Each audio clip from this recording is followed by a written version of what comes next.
వెంకటేశాయ. శ్రీ వెంకటేశ్వర స్వామి వారి సాలకట్ల బ్రహ్మోత్సవం సందర్భంగా శ్రీవారి ఆలయంలో స్వామివారికి 2వ రోజు, 3వ రోజు, 4వ రోజు స్వప్న తిరుమంజనం జరుగుతుంది. ఈ స్వప్న తిరుమంజనం సందర్భంగా రంగనాయక మండపాన్ని విశేష పుష్పాలంకరణ చేపట్టినాము. వీటితో పాటు స్వామివారికి, శ్రీదేవి భూదేవి అమ్మవారికి అరుదైన పుష్పాలు, పత్రాలతో మాలలు, కిరీటాలు ఏర్పాటు చేశాము. ఈ ఏడాది ప్రత్యేక ఆకర్షణీయంగా శ్రీవల్లిపుత్తూరు నుంచి చిలకలు తెప్పించి వాటితో మాలలు, కిరీటాలు ఏర్పాటు చేశాము. అలాగే వీటితో పాటు రోజ్ పెటల్స్, ఏలకలు, వట్టివేరు, బ్లాక్ గ్రేప్స్, ఆప్రికాటు, బాదం పప్పు, అలాగే మల్టీ డ్రై ఫ్రూట్స్తో మాలలు, కిరీటాలు ఏర్పాటు చేస్తాం. ఇలాగ 8 రకాల మాలలు, కిరీటాలు, చివరగా తులసి మాలతో ఈ యొక్క స్వప్న తిరుమంజనం ముగుస్తుంది. ఇలాగ ప్రతిరోజు ప్రత్యేక మాలలు, కిరీటాలు ఈ 3 రోజులుగా ఏర్పాటు చేసుకుని ముందుకు వచ్చారు. తిరుపూరు చిన్న దాత వారి యొక్క సహకారంతో ఇవన్నీ కూడా ఏర్పాటు చేస్తున్నారు. ఓం నమో వెంకటేశాయ.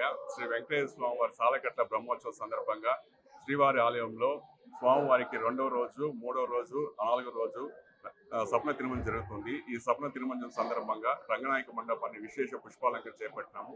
వీటితో పాటు స్వామివారికి, శ్రీదేవి భూదేవి అమ్మవారికి అరుదైన పుష్పాలు, పత్రాలతో మాలలు, కిరీటాలు ఏర్పాటు చేశాము. ఈ ఏడాది ప్రత్యేక ఆకర్షణీయంగా శ్రీవల్లిపుత్తూరు నుంచి చిలకలు తెప్పించి వాటితో మాలలు, కిరీటాలు ఏర్పాటు చేశాము. అలాగే వీటితో పాటు రోజ్ పెటల్స్, ఏలకలు, వట్టివేరు, బ్లాక్ గ్రేప్స్, ఆప్రికాటు, బాదం పప్పు, అలాగే మల్టీ డ్రై ఫ్రూట్స్తో మాలలు, కిరీటాలు ఏర్పాటు చేస్తాం. ఇలాగ 8 రకాల మాలలు, కిరీటాలు, చివరగా తులసి మాలతో ఈ యొక్క స్వప్న తిరుమంజనం ముగుస్తుంది. ఇలాగ ప్రతిరోజు ప్రత్యేక మాలలు, కిరీటాలు ఈ 3 రోజులుగా ఏర్పాటు చేసుకుని ముందుకు వచ్చారు. తిరుపూరు చిన్న దాత వారి యొక్క సహకారంతో ఇవన్నీ కూడా ఏర్పాటు చేస్తున్నారు. ఓం నమో. మరిన్ని వీడియోస్ కోసం ఛానల్ ని సబ్స్క్రైబ్ చేయండి. లేటెస్ట్ అప్డేట్స్ కోసం వాట్సాప్ ఛానల్ ని ఫాలో చేయండి. అండ్ లింక్ డిస్క్రిప్షన్ లో ఉంది.